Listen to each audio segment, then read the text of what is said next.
Mau sukses? Utlubul ilma. Tuntut ilmu pengetahuan.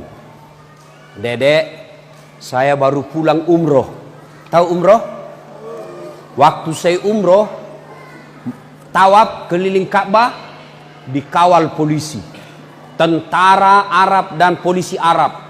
Kita dikawal keliling. Masuk Hijir Ismail itu kalau tidak dikawal berdesakan belum tentu bisa masuk. Tapi waktu saya umroh ini 5 hari yang lalu, begitu mau masuk dikasih kosong dulu semua itu Hijir Ismail. Keluar semua, keluar, baru saya masuk. Waktu mau cium Hajar Aswad, itu mau cium Hajar Aswad Pak, babak belur orang Pak, ribuan orang di situ Pak. Segitu saya mau cium Hajar Aswad, dikasih minggir semua orang Pak, kasih kosong, baru saya dikawal polisi. Silahkan Ustaz. Kira-kira kenapa? Apa karena saya gagah? Mukaku hancur begini. Apa karena saya tinggi? Ceper. Kenapa? Karena saya punya ilmu. Maka Allah muliakan saya. Maka adik-adik, kalau kalian mau terhormat nanti, hidupmu bahagia dunia akhirat, belajar. Jangan malas belajar. Ustadz, orang tua saya, Ustadz hanya petani. Ustadz juga dulu bapaknya petani. Justru anak-anak petani itu banyak yang sukses. Justru anak-anak pejabat itu banyak narkoba. Kenapa anak-anak pejabat banyak narkoba? Karena uang yang dia pakai kasih makan anaknya uang haram. Tapi kalau petani, apa mau korupsi? Di mana mau korupsi? Pupuk saja mahal. Apa? Maka anak-anak petani itulah yang akan menjadi orang-orang hebat. Coba, Pak Irwan, Bapak tak bukan pejabat toh? Petani. Ustaz Dasat, Pak Galung. Tahu Pak Galung? Petani.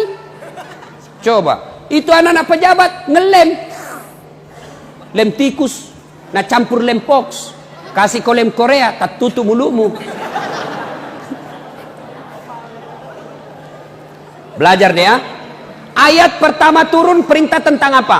Bukan perintah tentang puasa, bukan perintah tentang haji, tapi ayat pertama turun perintah tentang belajar. Iqra, baca. Maka berarti orang Islam tidak boleh bodoh. Kenapa? Hampir bisa dipastikan orang yang tidak punya ilmu beribadahnya pun salah-salah. Contoh, ada orang sholat begini takbirnya.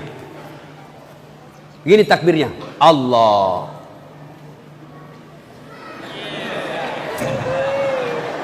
Ada juga sholat begitu. Tanya kenapa? Dia bilang harus mendahulukan kanan. Begitu dekat, nah balik lagi begini. Nah, ada juga orang sholat begini. Allah. Begini matanya. Saya tanya kenapa? Nah bilang saya tulis Allah. Oh ya betul juga. Apa dalilnya? Dia bilang nenekku diajar kak. Saya bilang nenekmu Nabi. Ayo. Ini tidak ada dalilnya. Ada juga orang sholat Pak. Asal goyang tangannya. Dia lihat tetangga terdekatnya ruku. Dia lihat dekatnya sholat. Dia kasih goyang tangannya begini. Sekali ini orang Pak. Nak kasih kencang. Saya tanya kenapa lebih kencang? Nah bilang ini sudah tua. Lobet. Saya masih muda. Lebih kencang lagi. Ayo. Coba. Kenapa? Karena tidak punya ilmu.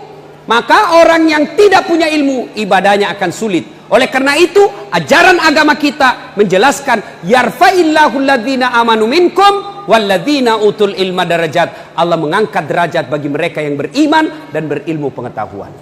Nah, ibu bapak, saudara-saudara sekalian, nih Ali bin Abi Thalib. Adik-adik, tahu Ali bin Abi Thalib? Siapa? Siapa? Sahabatnya Nabi, bukan pamannya Nabi. Sahabat Khulafaur Rasyidin yang juga sepupu satu kalinya Nabi. Ya, Ali bin Abi Thalib. Bapaknya Ali dengan bapaknya Rasulullah bersahabat, bersaudara. Bapaknya Nabi Muhammad namanya Abdullah, bapaknya Ali namanya Abu Talib. Sudah bersaudara, lahir sepupu satu kali. Ali bin Abi Thalib ini dek sahabat Nabi paling cerdas. Ditanya sama sahabat, Ali, kalau kau disodorkan antara harta dengan ilmu, pilih mana? Kalau adik-adik saya tanya, adik-adik pilih handphone atau kitab? Pencitraan. Pasti milih handphone. Tapi Ali pilih apa? Saya pilih ilmu. Kenapa pilih ilmu? Ada 3 kelebihan ilmu dibanding harta. Apa itu? Satu, harta setengah mati dijaga. Ilmu dia yang jaga kamu. Harta setengah mati dijaga. Contoh, ada uang 5 juta, kasih masuk kaleng-kaleng, safety box, digembok itu kaleng. Sudah itu dikasih masuk lemari, digembok lagi lemari. Sudah itu tutup kamar, digembok lagi kamar. Sudah itu tutup lagi rumah, digembok lagi rumah. Sudah itu keluar pagar, digembok lagi pagar. 5 gemboknya. Pas sampai di kantor hilang kuncinya. Setengah mati dijaga itu uang. Ayo. Sementara ilmu dia yang jaga kita. Contohnya Pak Irwan. Jadi wakil bupati karena punya ilmu. Dijaga kemana-mana. Mau kemana-mana ada Satpol PP. Polisi setengah. Dikawal Pak. Ada polisinya. Kenapa? Karena jadi pejabat. Pejabat karena punya ilmu. Maka orang yang punya ilmu, ilmunya lah yang sehingga dia dijaga. Yang kedua, kelebihan ilmu. Dengan ilmu kau bisa dapat harta, tapi dengan harta belum tentu kau dapat ilmu. Coba, contoh, ada orang kaya di kampungku, kaya sekali, tapi tidak tahu membaca. Diajarlah membaca sama anaknya, tapi ada gambarnya supaya gampang nih. Baca, Pak, PEP tambah PEP, SO Pepso, DEDNT, apa bacanya? Odol. Coba, ayo, dia dibawa ke restoran sama anaknya orang kaya. Dibawalah ke restoran anaknya, restoran mewah di Makassar. Sudah makan, anaknya berkata, bagaimana nak, enak di semua makanan Pak? Wih, enak semua. Enak semua nak, satu saja yang saya tidak suka. Yang mana? Kenapa tidak suka? Setengah mati aku telan tidak mau masuk-masuk. Ku telan tidak mau masuk. Dia bilang anaknya, yang mana Pak? Dia bilang itu yang tipis putih. Ternyata tisu.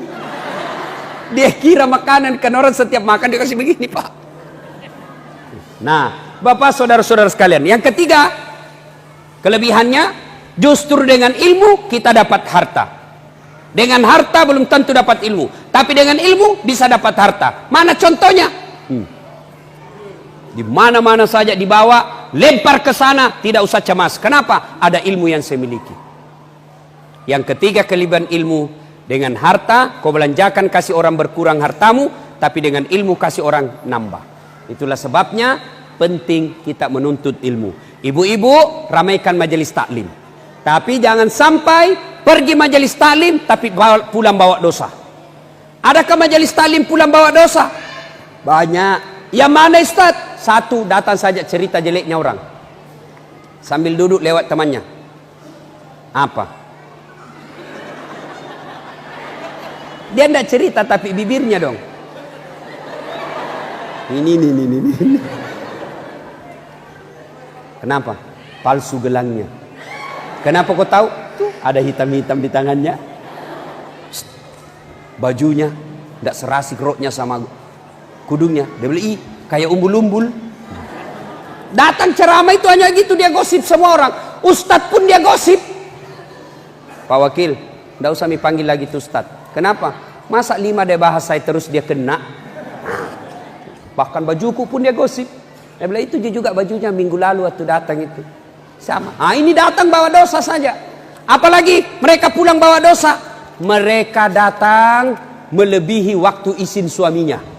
Pak, saya pergi pengajian pikir suaminya pengajian 1 jam.